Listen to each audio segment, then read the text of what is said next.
Então hoje a gente vai falar da Reserva, uma das maiores empresas de moda e varejo de vestuário do Brasil, faturamento de 1,6 bilhões de reais em 2023, quase 200 lojas espalhadas pelo país.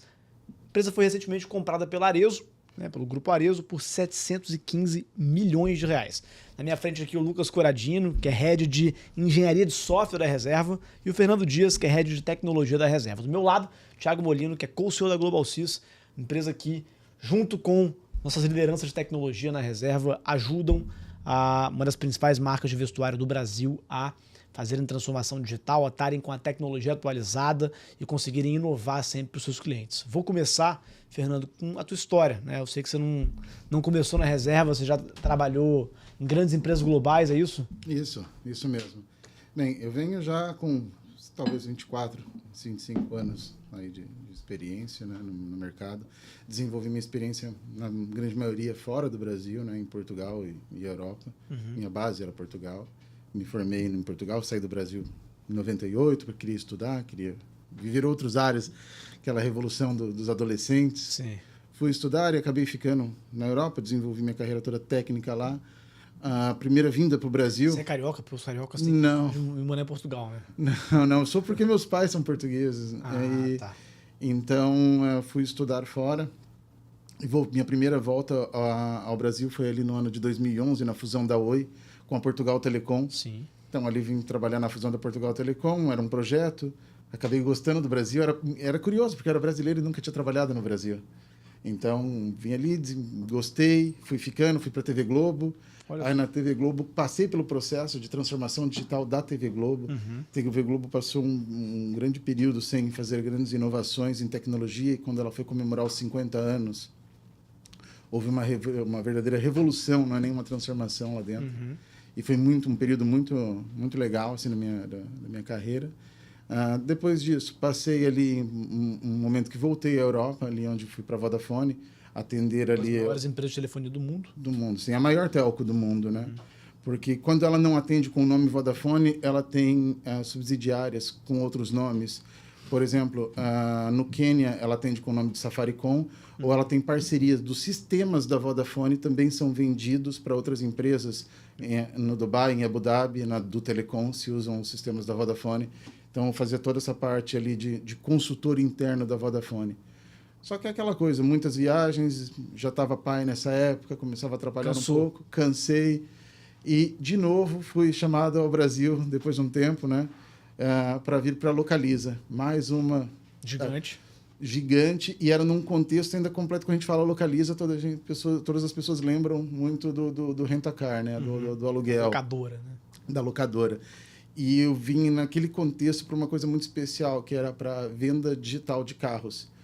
Há algumas pessoas que conhecem a Kavak, mas ali centralizada em São Paulo, que é você ter a experiência de comprar um carro como você compra alguma coisa na Amazon, por exemplo, ou no Mercado Livre, e que em vez do correio vir entregar a encomenda, não, vem um caminhão e descarrega um carro na porta da sua casa.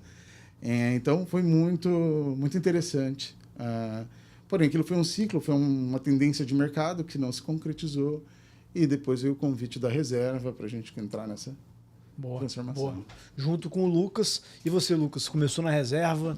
Quantos anos de Reserva você tem? Na Reserva estou com 1 ano e meio, né? Mas contando um pouquinho rapidamente, eu sou capixaba, né? Eu acho que Olha só. O podcast é capixaba. Trabalhei muitos anos na Universidade Vila Velha, uma empresa também capixaba. Sei. Lá eu tive a oportunidade de desenvolver ensino à distância, né? Todo o braço de EAD da instituição, começando bem, devagar, experimental. Hoje posso dizer que tem mais de 6 anos que eu já não estou lá, mas que o EAD talvez esteja até maior do que o ensino presencial, devido a todas essas tendências, né, que aconteceram aí com o ensino.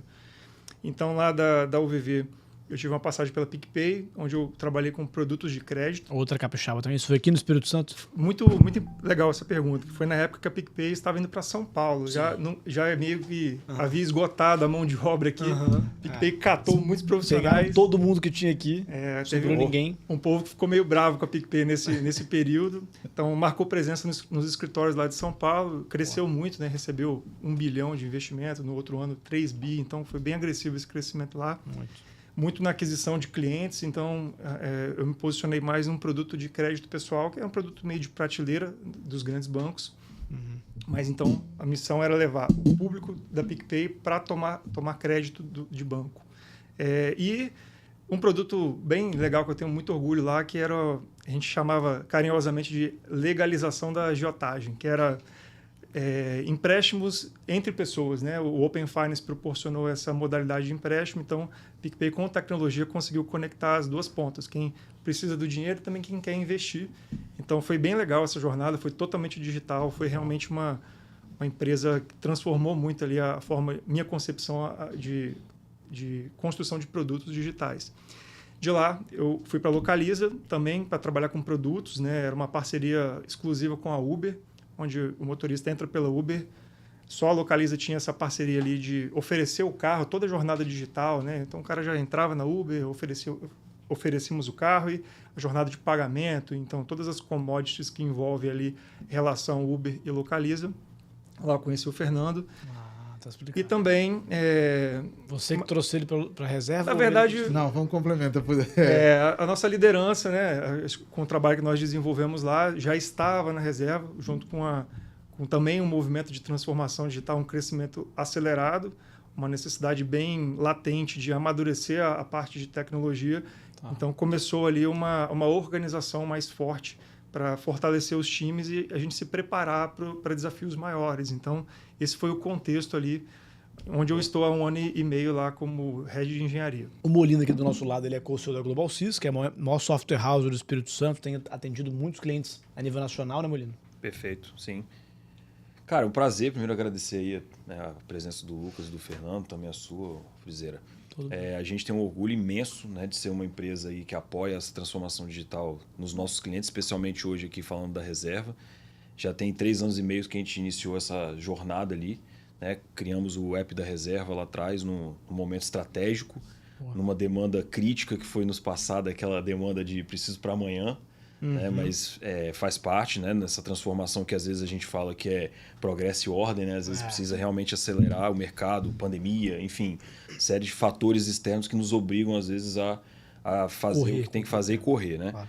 Então, como sempre fizemos, aproveitamos a oportunidade que nos foi dada e entregamos valor agregado. Né? Então, a Global nunca foi uma empresa que se colocou para entregar a tecnologia por si só. Né? Então, entregar realmente o valor agregado, apoiar nessa transformação digital e não entregar apenas para a reserva, mas sim para o consumidor da reserva. Né? Então, a gente sempre tem que pensar, é o famoso foco no foco do cliente. Né? Então, de novo, é um prazer estar aqui e apoiando esse momento. E aí, falando de foco no foco do cliente, quando a gente fala de transformação digital numa empresa de varejo, né, a gente para pensar em alguns cases de lojas. Você aí que está assistindo a gente, quando você vai numa loja física comprar uma roupa, essa é uma experiência hoje ainda muito offline no Brasil. Né? A reserva tem um caminho diferente. Qual foi esse caminho diferente que vocês construíram? Acho que nós não estávamos lá ainda, mas isso aí é motivo de muito orgulho, porque a palavra-chave ali, acho que é o omnichannel, né? Onde a pessoa, independentemente se ela compra no e-commerce, pode retirar em loja, ou compra em loja, às vezes não tem estoque disponível, ela recebe em casa, ou pelo estoque das lojas, mais de 200 lojas, ou pelo estoque de CD. Então, salvo engano, se eu não estiver falando uma groselha aqui, isso começou em 2013. Tá? Desde lá de trás, então, já havia essa preocupação de atender o cliente independentemente do canal onde ele adquiriu o produto. Então, obviamente que com muito mais custo operacional, com muito mais dificuldade de customizar software, inclusive na parte RP, fiscal, né? O Brasil tem muitos desafios fiscais nesse sentido. O que vem acontecendo agora é a rápida integração entre os softwares que a gente vem desenvolvendo internamente. Acho que a gente pode bater papo sobre isso, o quanto que a gente vem construindo software dentro da empresa, né? Esse movimento de tomar posse ali da tecnologia do varejo. Porque isso é valor também para a empresa, né? Perfeito. A tecnologia é um ferramental que é fundamental para o diferencial competitivo do negócio. Porque, em dado momento, isso vira valor de fato. Né? Porque para complementar essa experiência, tudo que o cliente quer é receber rapidamente. Então,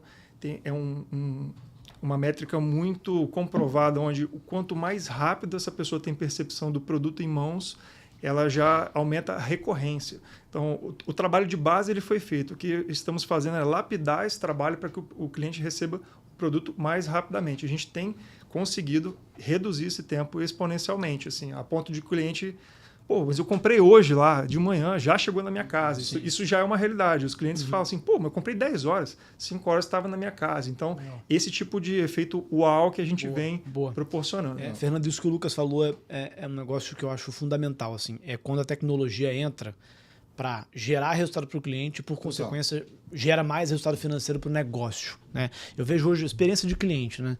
Tem 2 lojas aqui no Brasil que eu vou e eu vejo que tem uma integração, se não perfeita, quase perfeita, entre o on e o off. A Zara, que não é brasileira, na minha opinião, a Zara é um mega case, né, de implementação de tecnologia omnichannel, essa multicanalidade, ou seja, você está no offline, mas você dialoga com o online. E a reserva. Eu consumo mais oficina reserva do que a marca de corporativa, né, do que a reserva em si. Mas eu percebo muito isso na oficina também. Você chega lá, o cara tá já com um tabletzinho na mão, te atende, pega o teu cadastro, manda para sua casa se não tiver, tudo isso integrado no digital. Por que vocês foram a única empresa brasileira que conseguiu fazer isso de fato? Assim, pelo menos na minha percepção, a única empresa brasileira que conseguiu desenvolver esse tipo de integração de tecnologia do varejo físico para o digital com tanta fluidez, assim, tanta organização. Perfeito. Eu acho que primeiro tem um foco muito grande, né? O cliente está no centro de tudo. Né? Assim, é muito centrado no cliente, o nosso foco, e no desenvolvimento. Quando vocês falavam muito da experiência, isso é a ponta, né? É a percepção, mas há todo um trabalho desenvolvido por trás disso, como o Lucas estava falando, de como que vai trabalhar os sistemas integrados em conjunto, porque os dados, no volume de vendas, o volume de clientes há 2, 3 anos, ou em 2013, quando começou, 2010, era hoje o volume é outro. Aquilo que foi feito na dita transformação ou no desenho da omnicanalidade era uma coisa. Hoje é uma evolução constante que a gente precisa ter para continuar atendendo. Boa. Os prazos de entrega, por exemplo, que estava falando, assim, para São Paulo e Rio de Janeiro, garantido no mesmo dia, isso é um desafio muito grande. Hoje tem produtos que saem que é ship from store, que saem direto da loja para o cliente. Nós temos umas motos elétricas que vão entregar nas grandes capitais, em São Paulo e Rio de Janeiro, entregam direto da loja, não vem do CD no centro de distribuição. Eu tenho percebido assim, como que essa cadeia toda ela tem sido totalmente disruptada por tecnologia, né? Tanto da velocidade de entrega, velocidade de compra, velocidade de entrega, tudo isso melhora a experiência do cliente, faz o cara comprar mais. Quando é mais fácil você comprar, que é aquela frase, aquela expressão que a turma usa, que é o tal do frictionless, né? Ou seja, quanto menos fricção você tiver na hora de fazer alguma coisa, ainda mais na hora de gastar o teu dinheiro, que já é algo sofrido para muitos, quanto menos fricção você tiver, maior a chance de você querer voltar, querer fazer de novo. Perfeito. E aquilo não foi difícil para mim, né? Eu apertei 2, 3 botões e resolvi meu problema, vai chegar na minha casa no mesmo dia. Então, esse encurtamento das dificuldades, né? Tornar essa experiência do consumidor sem fricção, algo simples, fácil de fazer, é um negócio que é virada de chave para qualquer negócio. Assim, teu ponto é extremamente relevante, ainda vindo assim, olhando de um cliente nosso, porque isso é o que a gente trabalha todos os dias, explorando um pouco muito o meu lado da segurança da informação. Aonde é que está o equilíbrio da balança de eu proteger, né? Você falou que eu compro com 2, 3 cliques. Como é que eu garanto essa compra segura com 2, 3 cliques? Sim. A tua autenticação, como é que eu preservo os teus dados e consigo fazer essa jornada tua ser fluida. Para que você confie cadastrar um cartão de crédito para que ele já esteja pronto para o próximo uso. Então, são normas e essas transformações ou regulamentos que não existiam há 8 anos, 10 anos, e eles estão vivos agora. Como é que eu continuo colocando segurança e amanhã eu vou colocar mais e depois de amanhã eu vou colocar mais e essa jornada ela vai continuar sendo garantida. Agora, Molino, eu quero saber o bastidor disso, porque a gente está vendo ali, quando a gente vê o aplicativo, é um negócio bonitinho, super intuitivo, mas a cozinha é diferente, né? A cozinha é mais complicada normalmente. Diria que é uma aventura. É como todo restaurante, né, cara? Você vê o prato chegar na tua mesa, bonitão lá, queijo ralado em cima, aquele desenho, decoração, mas na cozinha o pau tá quebrando, os caras estão se xingando lá dentro. Mas... Como é que faz a cozinha para entregar isso? Legal a sua pergunta, né? Você até me vi no ambiente aqui, cara. Tô saudade. Imagina. Mas enfim, eu acho bacana o ponto de vista da reserva em relação ao foco no cliente, a colocar o cliente no centro. Porque por mais óbvio que isso pareça ser e mais básico, são poucas as empresas que executam isso realmente, né? O famoso de verdade. Sim. E a gente, quando criou a Global Cis, e até hoje é um pilar que a gente não discute, isso não é intocável, que é a gente entregar a solução para o negócio do cliente, né? Para o problema dele.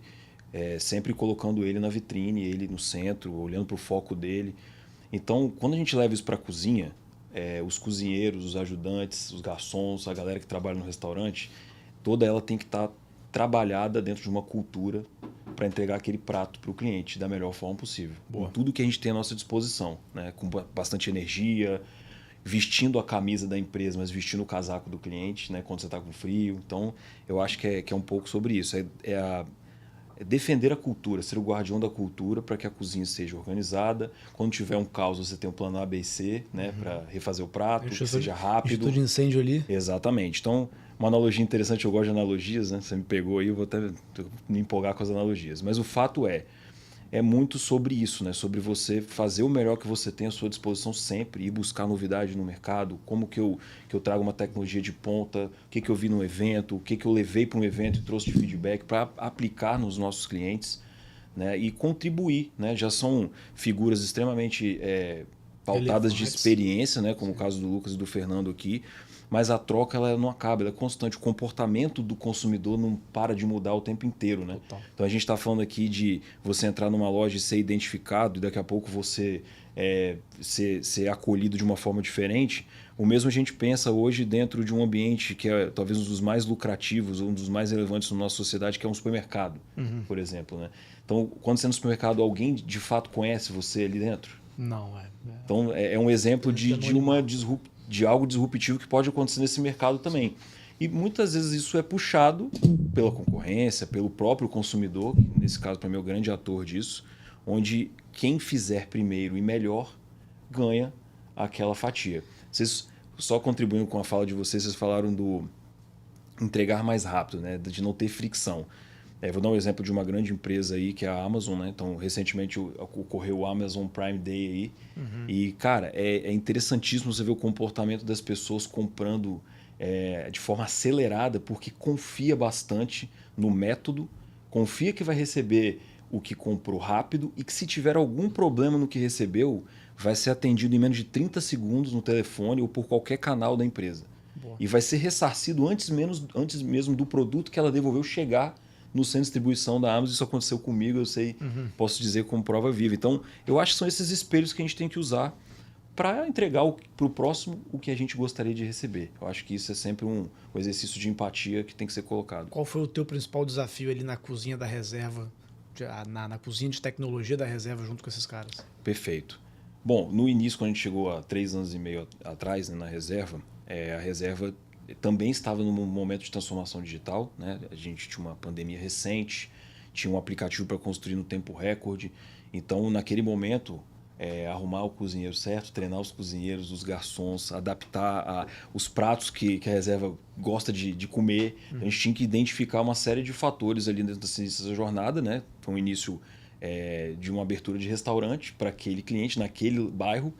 Então, assim, os desafios foram diversos, como, por exemplo, adequar os colaboradores que estavam atendendo aqueles projetos à cultura da reserva. Isso é um desafio comum, né? Por mais que a gente já traga isso num recrutamento, numa seleção bem trabalhada, existe ali uma transformação, um progresso e ordem acontecendo, né? Natural, mesmo que em mínimos detalhes acontece. E atender várias frentes ao mesmo tempo, porque a gente iniciou no app, mas logo na entrega do aplicativo da reserva, que foi um marco interessante para ambas as empresas, a gente já iniciou trabalhos ali estratégicos dentro de outras frentes, né? No desenvolvimento de outros produtos, de outras plataformas, no trabalho com a parte de segurança, banco de dados, dados mesmo, analytics, né? O BI da empresa. Então a gente, pelo ótimo trabalho que fizemos no feedback que recebemos, né, da reserva naquela entrega daquele app, foi nos entregue a oportunidade de, né, continuar aquela jornada com eles. Sim. E estamos lá até hoje, por muito ter entendido o valor que a gente precisa agregar ao friseiro quando ele vai comprar a camisa, né? Ou vai comprar a calça ou qualquer produto da reserva. Eu acho que é muito pensar nisso. O que vocês acham que a reserva pode ensinar ao mercado de varejo brasileiro em termos de tecnologia? Cara, eu aqui a cultura da empresa, não somente em tecnologia, mas isso acaba sendo espelhado em tecnologia. A cultura de experimentar rápido, falhar rápido, entender o que deu de errado e consertar. Então, acho que o aplicativo que o Molino comentou, ele foi um tempo recorde de desenvolvimento, ao ponto de a gente não saber se ia dar certo, mas foi tudo bem. É óbvio que algumas coisas, com a pressa, ela precisa sendo refatorada, mas isso é comum de qualquer processo de desenvolvimento de software, ele nunca acaba, ele sempre tem uma continuidade, uma evolução.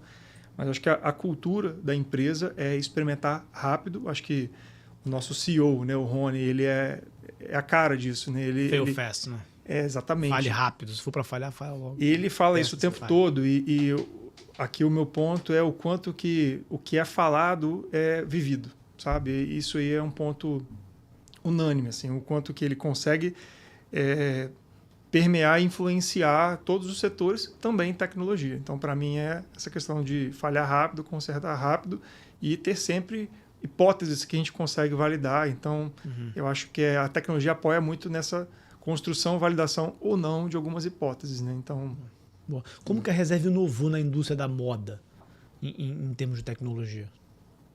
Eu acho que, assim, posso citar, acho que a última foi o provador digital que foi colocado, né, que você consegue com um telefone vestir uma roupa. Experimentar roupa virtualmente. Porque essa é uma dor muito grande dos consumidores, né? Você vai comprar roupa, você não sabe se aquele tamanho que é o teu tamanho vai te servir naquela marca específica, Exato. que tem uma modelagem específica. Acho que essa questão do app e a experiência que se tem de compra do app, né? Quando a gente fala de experiência digital, eu acho que essa questão da experiência digital é o que é muito forte. Só queria voltar num ponto da tua pergunta, Corradini, que assim, ficou muito forte, que são duas frases assim, que são ditas. O fail fast, que a gente chama ali, é o nasceu pronto, nasceu tarde. Então, essa frase tem muito, muito forte pra gente. Nasceu pronto, nasceu tarde. Por quê? Porque se está pronto, podia ter saído antes, uma versão experimental, a gente podia ter feito um PDCA, um ciclo, né, de feedback para tentar e já gerando valor com um menor tempo. Ou seja, tem que parir o filho logo, mesmo que ele saia imperfeito. Exatamente. E a outra é, se te derem limões, fazer a limonada, né? Então, nessas falhas, a gente sempre aprende alguma coisa, né?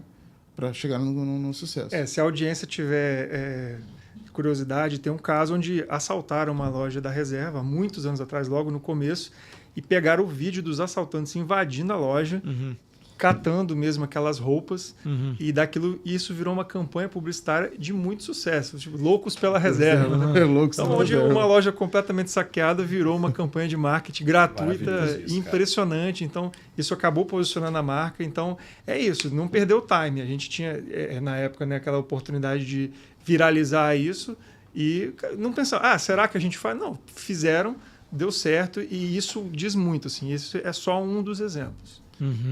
Isso está exemplificado também na questão do livro, no Rebelde com Asas, no livro do Rony. Sim, o livro do Rony, que é o fundador da Reserva, Exato. Né? Boa.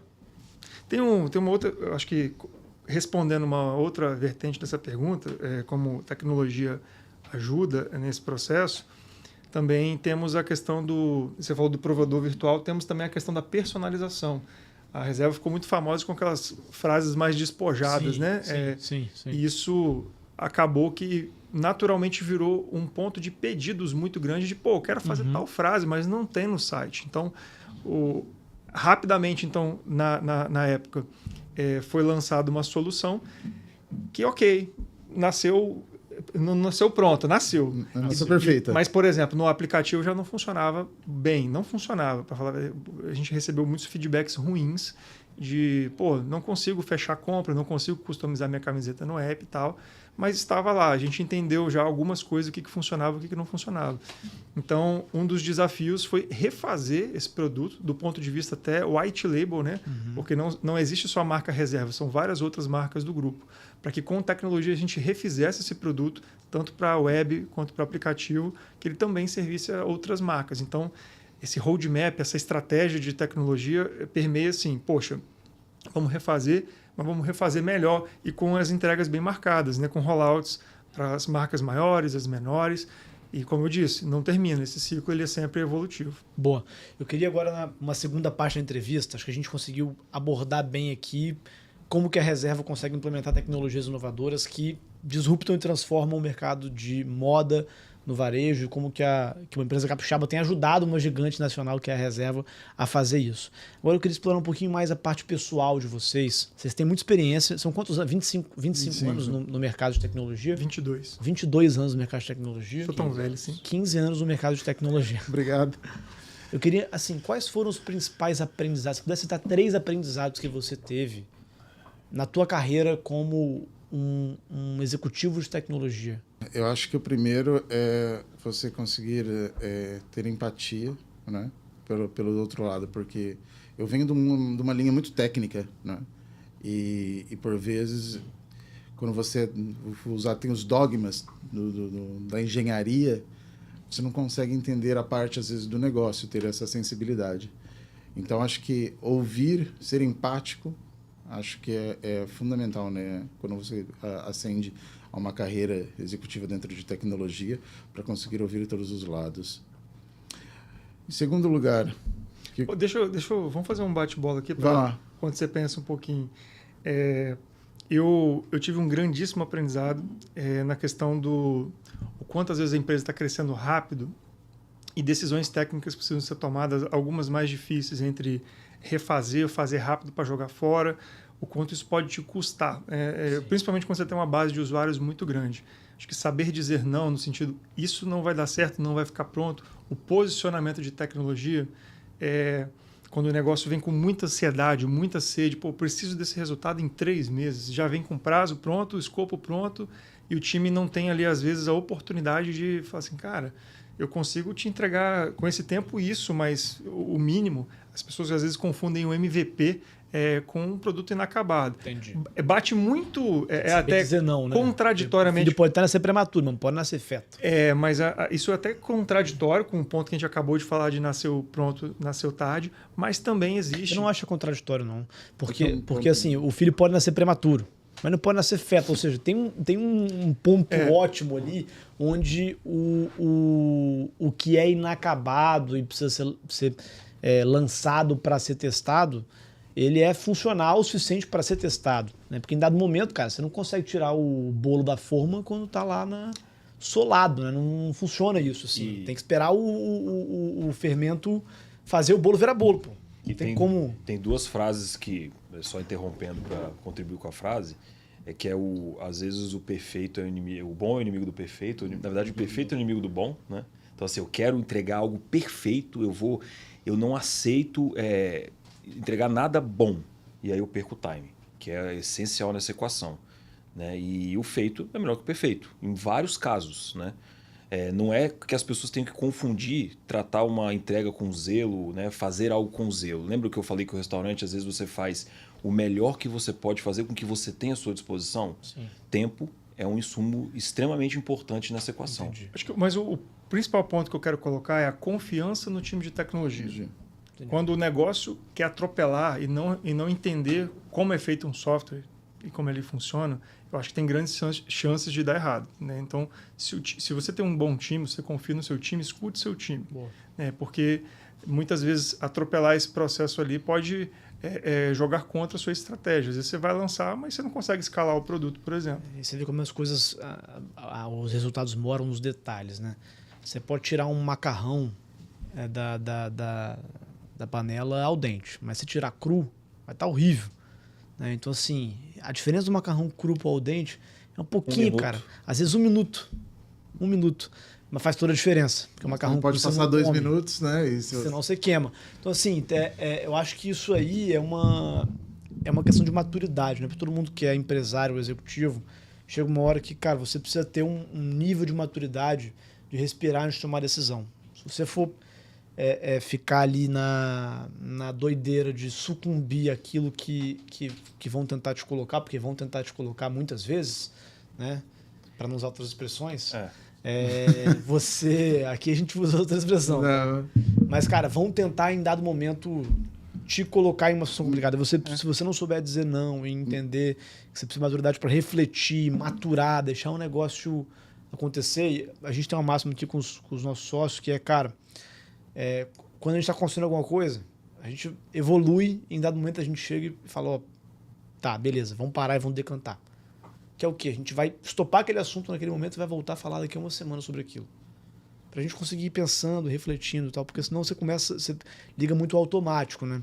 Isso é um perigo. Mas olha que interessante isso, porque esse contexto aí, você me falou assim, 3 lições, e olhando pelo mundo do varejo, assim, acho que para nós dois é a primeira experiência com varejo em si.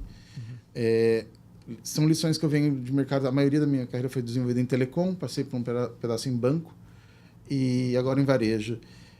E as lições, por vezes, não valem de um mundo para o outro. Essa lição muito que o Corradini está colocando é muito ligada ao varejo, porque tem um imediatismo e qualquer vírgula que se mexa, eu altero aqui o comportamento do meu negócio, né?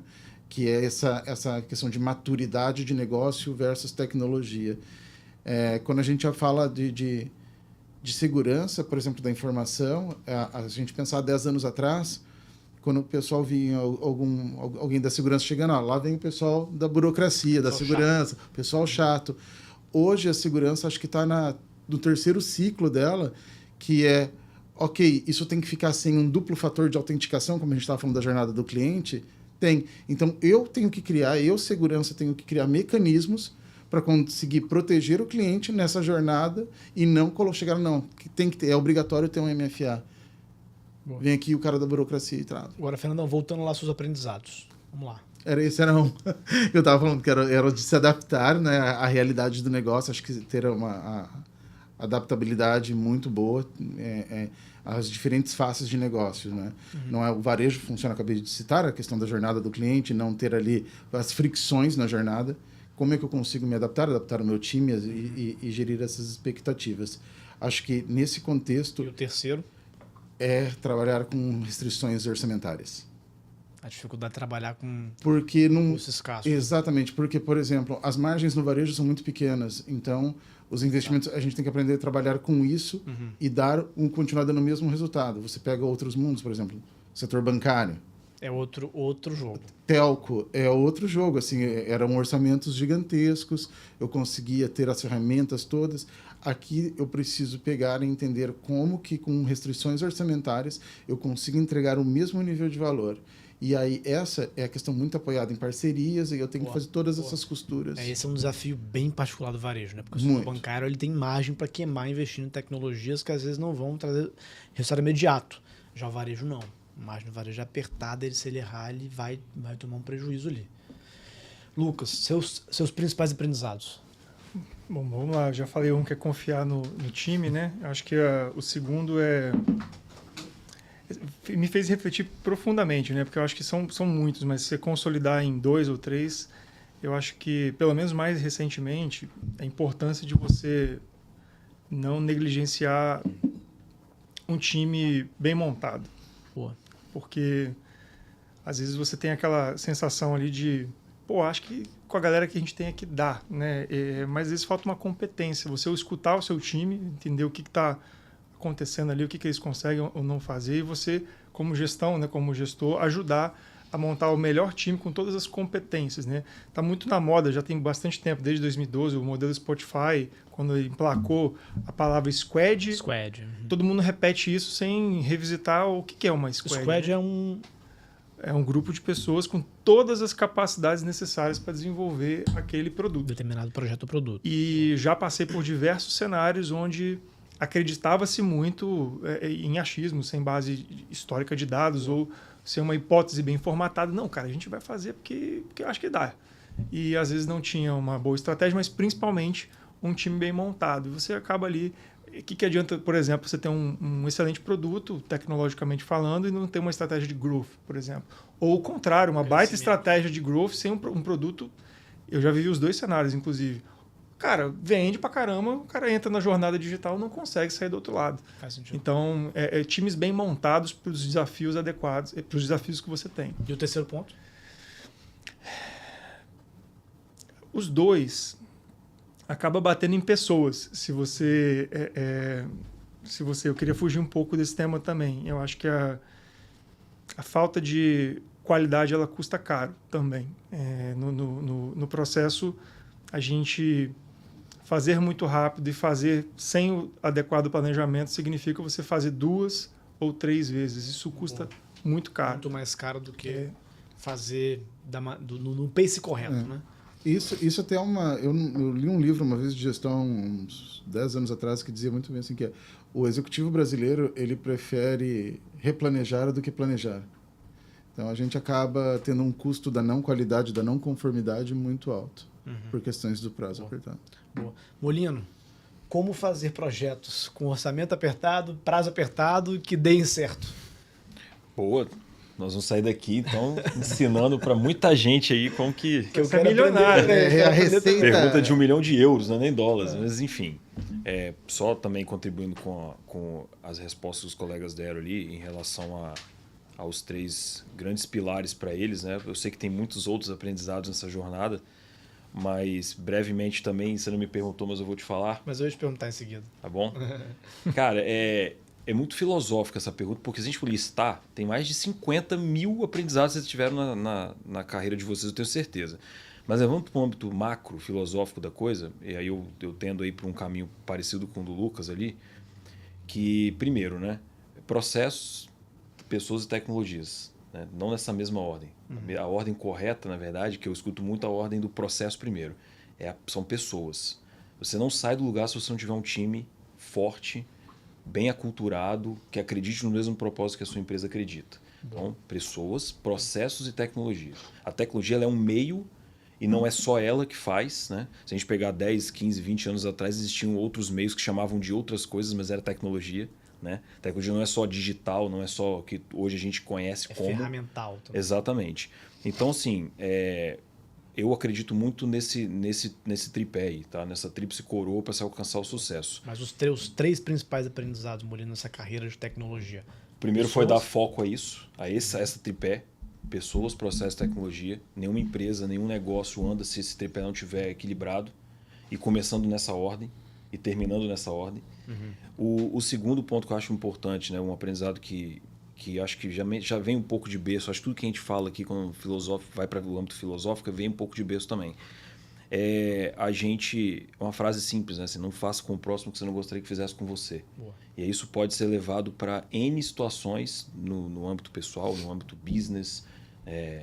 Mas é muito de vestir a camisa da empresa e vestir também o casaco do cliente, porque se você estivesse na posição dele, você ia gostar daquele jeito, mas também tem que fazer a boa leitura, né, do próximo.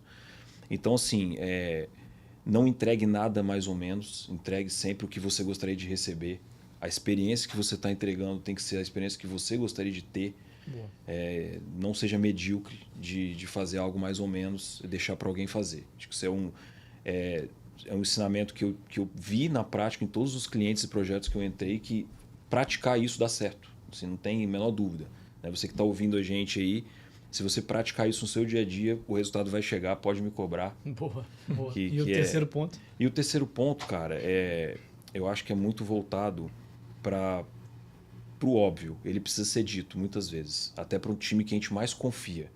A pessoa que a gente preparou, ou as pessoas que a gente preparou durante anos estão com a gente.